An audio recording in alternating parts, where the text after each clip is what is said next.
Today is World AIDS Day, and World AIDS Day was actually started to celebrate the lives that were lost, people who died from AIDS. It has become a banner of education and increasing awareness in local communities across the world. There's always a debate as to whether you should celebrate World AIDS Day.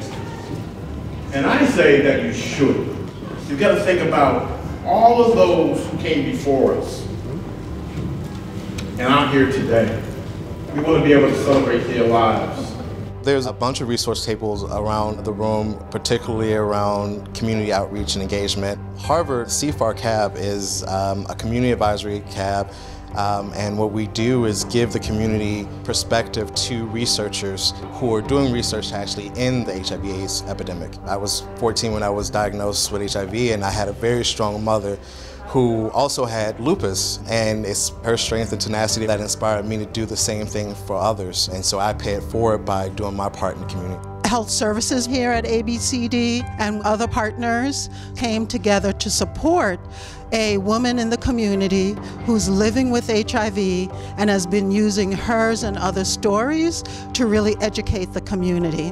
For much of my life, I had to spend it in therapy to get over what happened. But at the same time, I remember asking myself this question, not just why me, but why did this happen to me? And while this new combination drug is in stage 3 of testing, when it comes to taking the drug, that's kind of where I personally draw the line. I mean, I don't mind answering questions, getting blood tests, scans, but I'm afraid of taking on a new drug even in its 3rd stage when they test it on humans.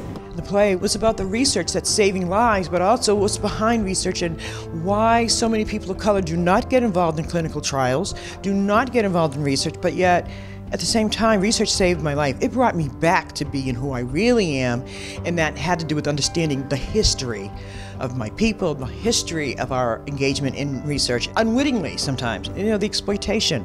So we have to address that, I think, before we can really begin to heal that wound. There are doctors in the community that care. We had a fantastic panel of doctors today, Dr. Abigail Batchelder, Dr. Bisola Ojukwu, and Dr. Shivani Mukherjee. Those women are dear to my heart, and they know they're the kind of caring medical professionals that we can have as a platform for retrieving our rightful role in research and understanding it.